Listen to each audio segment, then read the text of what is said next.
Welcome to our YouTube channel, The Alien Tales, and please ensure that you have subscribed. The alien queen chose me as her consort. Her people want me dead. One touch from her changed my DNA forever. Now I'm neither human nor alien, and the only one who can end the war, if I survive the night. The energy shackles burned against my wrists as they dragged me through corridors of living metal. Captain Marcus Thorne, decorated war hero, reduced to alien prisoner. The Zephyrian ship pulsed around us like a beating heart, its walls shifting between translucent silver and deep violet. "Move, human scum," snarled Commander Vexstar, his forearms gesturing dismissively. His scaled face bore the ritual scars of their warrior caste, each mark representing a human ship destroyed. The throne room doors dissolved before us, revealing a chamber that defied physics. Crystalline formations grew from floor to ceiling, refracting light that seemed to come from everywhere and nowhere. And there, seated on a throne of pure energy, was Queen Zy'lara. She was nothing like the monsters our propaganda portrayed. Her skin shimmered with an inner luminescence, pale blue veins visible beneath its surface. Her hair, if it could be called that, moved like liquid starlight. When she turned those enormous violet eyes toward me, I felt something shift in my chest. Not attraction, something deeper. Recognition. "Leave us," she commanded, her voice like distant thunder. "My queen, this human is dangerous," Vexstar began. Now, the single word carried absolute authority. As the guards withdrew, she studied me with an intensity that made my skin crawl. When she spoke again, her voice was softer, almost wonderstruck. "You're him, the one from the visions." "Visions?" I managed, fighting against the shackles. "Lady, I think you've got the wrong guy. I'm just a starship captain who got unlucky." Zy'lara rose from her throne, moving with fluid grace that made my breath catch. Each step brought her closer, and with it came a strange tingling in the air, like the moment before lightning strikes. "Marcus Thorne," she said, and hearing my name from her lips sent an unexpected shiver down my spine. "Born on Europa Station. Lost your parents in the Proxima raids. You've been fighting us for 12 years. How do you? Because I've seen you. In dreams that aren't dreams. In the quantum echoes that show us possible futures." She stopped just beyond arm's reach. "In every vision, you're the key to ending this war." I laughed, but it came out bitter. "The only thing I'm key to is your people's destruction. I've killed hundreds of your kind." Something flickered across her features, pain, maybe understanding. "And we've killed thousands of yours. The cycle continues generation after generation. Unless," she extended one delicate hand toward me. Her fingers glowed with an inner light, and I could feel heat radiating from her skin. "Unless what?" "Unless we choose differently. Both of us." Her hand hovered inches from my face. "One touch, Marcus. One touch to change everything. Or kill me, or save us all." Against every instinct screaming at me to pull away, I leaned forward. The moment Zy'lara's fingertips brushed my cheek, the universe exploded. Fire raced through my veins, rewriting me from the cellular level up. I could feel my DNA unraveling and reforming, human sequences intertwining with something utterly alien. My vision sharpened, showing me spectrums of light I'd never imagined. The pain was exquisite, overwhelming, transformative. Through it all, Zy'lara's consciousness touched mine. Not telepathy, something more intimate. I experienced her memories. A lonely child queen, thrust into power too young, watching her people wage endless war while secretly yearning for peace. She felt my anguish too, the weight of command, the friends lost in battle, the growing certainty that we were all trapped in a cycle of mutual destruction. When the transformation ended, I was no longer entirely human. My skin held a faint luminescence, my eyes had shifted to deep amber, and I could sense the quantum fluctuations that Zephyrians used for navigation. "My queen!" Vexstar's voice thundered as he burst through the doors, followed by a squad of warriors. "What have you done?" Zy'lara stepped protectively in front of me, her own bioluminescence flaring brighter. "What needed to be done? You've contaminated yourself with human filth. The Council will never." "The Council serves me, not the reverse." Her voice carried harmonics that made the chamber's crystals ring in response. This human is now under my protection. The War Council chamber buzzed with hostile energy as Zy'lara led me inside. 12 Zephyrian nobles surrounded a holographic display showing the current battle lines.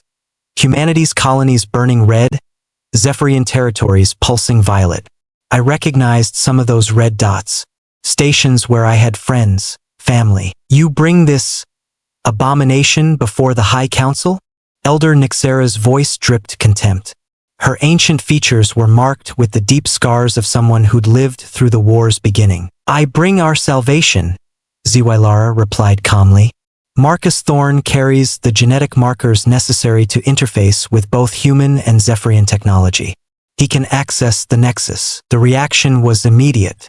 Half the council recoiled in horror, while the others leaned forward with sudden interest.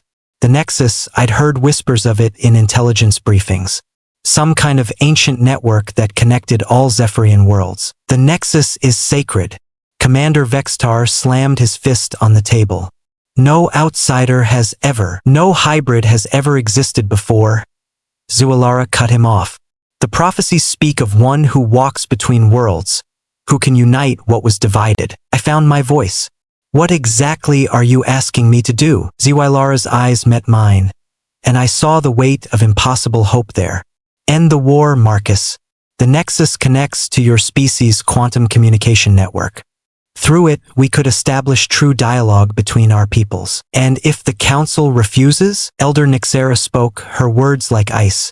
Then the hybrid dies, and we finish what we started. The quarters Zy'lara provided were luxurious by any standard. Walls that shifted color with my emotions. Furniture that adapted to my body. Air that carried the scent of alien flowers. But luxury couldn't mask the fact that I was a prisoner in a gilded cage. I was examining the star charts when the attack came. The first assassin dropped from the ceiling, moving with inhuman speed. Only my enhanced reflexes saved me as monomolecular claws sliced through the air where my head had been. I rolled aside, grabbing a ceremonial blade from the wall display. 2 more Zephyrians materialized from wall panels I hadn't known existed. These weren't palace guards. They moved with the fluid precision of the Shadow Caste, the Queen's own elite assassins. Nothing personal, hybrid. One hissed as she circled me.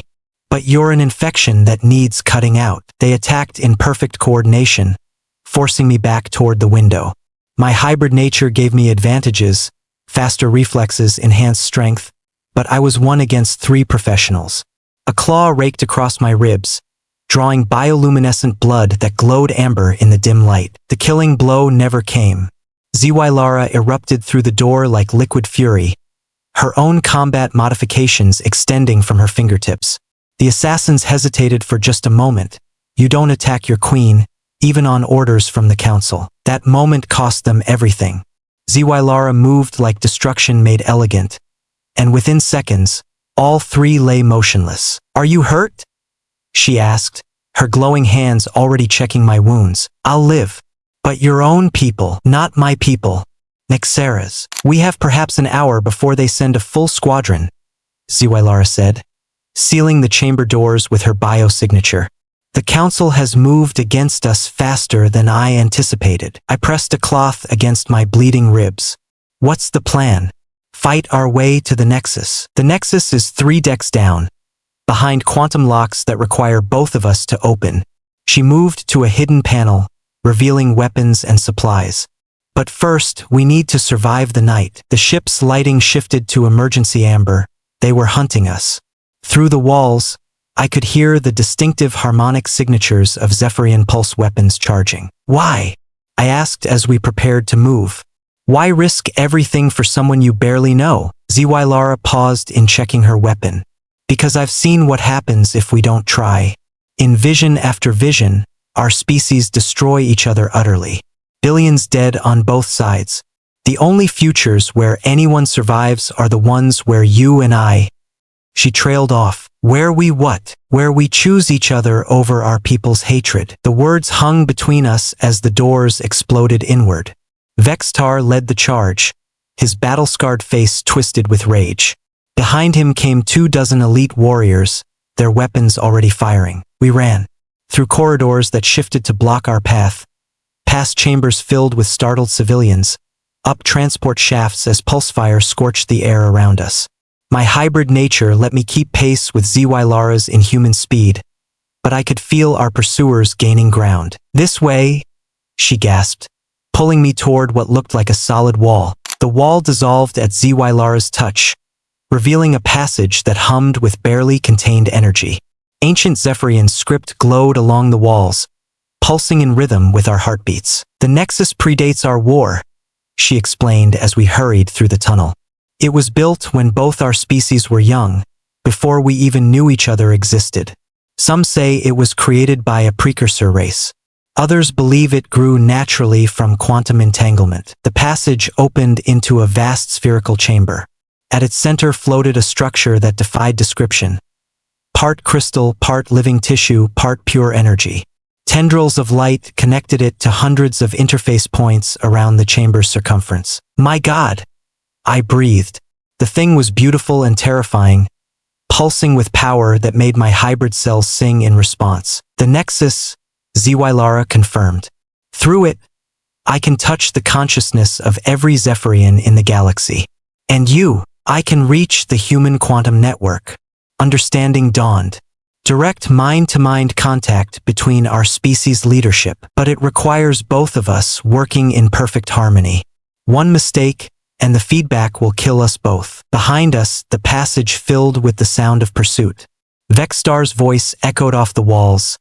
"Seal the chamber. Don't let them reach the Nexus." Zy'lara and I looked at each other, then at the ancient machine that could end the war or destroy us trying. "Together?" she asked, extending her hand. I took it without hesitation. Together, we stepped toward the Nexus as the first pulse blast scorched the chamber entrance. The moment we touched the Nexus simultaneously, reality shattered. I felt my consciousness expand beyond the confines of my skull, racing along quantum pathways that connected star systems. Through Zy'lara's link to her people, I experienced the war from their perspective. Humans as pale destroyers, relentless and without honor, consuming worlds like a plague. But through my connection to humanity's quantum network, she felt our side of the story. Zephyrians as alien invaders, beautiful but merciless, striking from the darkness of space to harvest our colonies. Both narratives were true. Both were incomplete. The real history unfolded between us like a flower of light. First contact 70 years ago, when a Zephyrian exploration vessel encountered human miners on a dead world. A misunderstanding, the humans thought they were being attacked. The Zephyrians believed the humans were destroying sacred crystal formations. Shots fired. Ships destroyed. Fear and hatred blooming across the galaxy like a virus. Neither species had wanted war. But once it began, each atrocity justified the next. Each loss demanded revenge. The cycle had fed on itself until the original cause was forgotten, leaving only the appetite for violence. "Show them," Zy'lara whispered, her voice echoing through the quantum foam. "Show them the truth." Through the Nexus, we opened channels to both species simultaneously. For the first time in decades, human and Zephyrian minds touched directly. The initial recoil was visceral, centuries of propaganda crashing against raw experience. But gradually, understanding began to bloom. A human mother on Titan base touched the grief of a Zephyrian parent who'd lost children to human weapons. A Zephyrian warrior felt the honor pain of a human soldier forced to kill to protect his home. The connections multiplied exponentially as the Nexus opened pathway after pathway. "Enough!" Vexstar's roar shattered our concentration. He'd fought his way into the chamber, his weapons trained on us. Behind him came the surviving council members, their faces twisted with rage and fear. "You're destroying everything." Alde na Zy'lara shriaka. "Contaminating our people with human weakness." The quantum connections wavered as our focus split. I could feel thousands of minds on both sides pulling back from the revelation, retreating into familiar hatred. "Don't stop," I told Zy'lara through our link. "Whatever happens, keep the channels open." Marcus, no. I stepped away from the Nexus, breaking my connection to protect hers. The loss was like losing a limb, but Zy'lara's link to her people remained stable. Vexstar's weapon swung toward me. The hybrid dies first. Then we cleanse the queen of her contamination. Wait! Zy'lara's voice carried harmonics that made the chamber ring. You call me queen, yet you refuse to hear me. You are no longer fit to rule, Nyxera declared. The council serves the crown, not their own fear. Zy'lara's bioluminescence flared brighter than I'd ever seen it. I offer you a choice, my people. Continue this war until both species burn to ash, or step into a larger understanding. Through the Nexus, I could feel the debate raging across Zephyrian space. Millions of voices arguing, pleading, demanding, and slowly, grudgingly, the tide began to turn. The younger generation, tired of endless war, spoke for peace. Veterans who'd seen too much death added their voices. Even some hardliners began to waver as they experienced human thoughts directly. Vexstar's weapon trembled. The humans will betray us. They always do. Then we'll be ready, Zy'lara said simply. But we'll try trust first. 3 months later, I stood on the observation deck of Harmony Station, humanity's first joint colony with the Zephyrians. Through the transparent walls, I could see human and alien children playing together in the zero-gravity parks, their laughter echoing through the corridors. The transition hadn't been smooth. There were still hardliners on both sides who viewed any cooperation as betrayal. Terrorist attacks, political upheaval, countless small crises that threatened to drag us back into war. But the Nexus connection held. Every day, more humans and Zephyrians touched minds across the quantum gulf, building understanding one conversation at a time. Trade agreements replaced battle plans. Cultural exchange programs grew where military academies once trained killers. The council is still divided, Zy'lara said, joining me at the observation window. Her hand found mine, a simple gesture that would have been unthinkable months ago. Vexstar leads the opposition faction.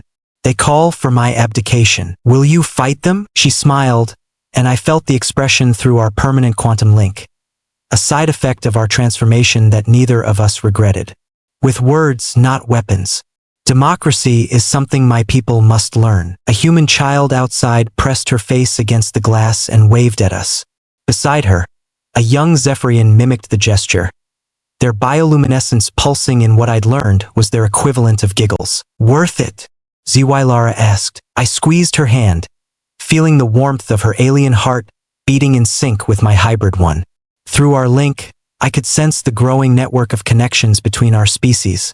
Fragile still, but growing stronger each day. Worth everything. Behind us, the station's intercom crackled to life, broadcasting news of another successful joint mission. Another step toward a shared future. The war was ending not with conquest, but with understanding. We had chosen each other, and through that choice, both our peoples might finally choose peace.